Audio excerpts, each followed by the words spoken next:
We get the privilege of being able to help leaders at 3 different levels. Part of that is helping organizational level leadership in terms of vision and succession planning.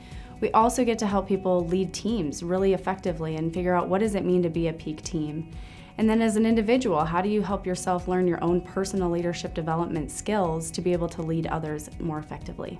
The title of our quarterly article is Breaking into the Succession Plan, and it's a really neat article because it takes the vantage point of some of the younger generations that aren't sure how they can actually break into the succession plan. They know that there may be some talks or planning about succession, but they may not know how they as an individual can start positioning themselves to actually become a successor one day in their career.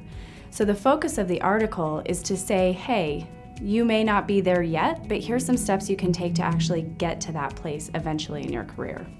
I think when most people hear the term leadership succession, they typically think of the handful of people that run the company, the C-suite, for example. We see that one of the more critical needs is in the field. Those field leaders, foremen, superintendents, general superintendents, construction managers, and they are not intentionally developing the people that are going to step in and fill their shoes. Management succession, leadership development is not something that a lot of companies put a lot of energy into. But we have really seen, both through our research and in practical terms through our clients, that those companies that invest in their people and are intentional about developing people for the next level see some significant return on their investment. We like to say that soft skills lead to hard results. It's a strange dynamic to be an employee in an organization and to be watching your leadership team function from a distance.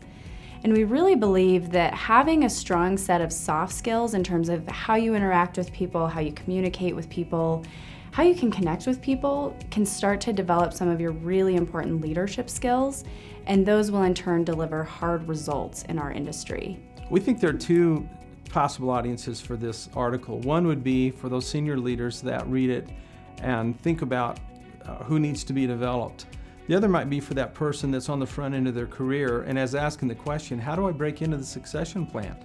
I'd like to be part of the future of this company. We hear from our clients and from research about specific skills that are often missing in today's workforce.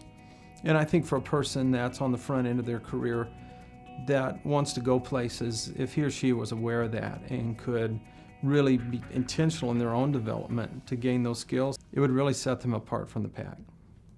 Even if they're not working on the long-term 10 to 20-year development of the organization, field leaders have a huge role to fill, and they do the day-to-day work.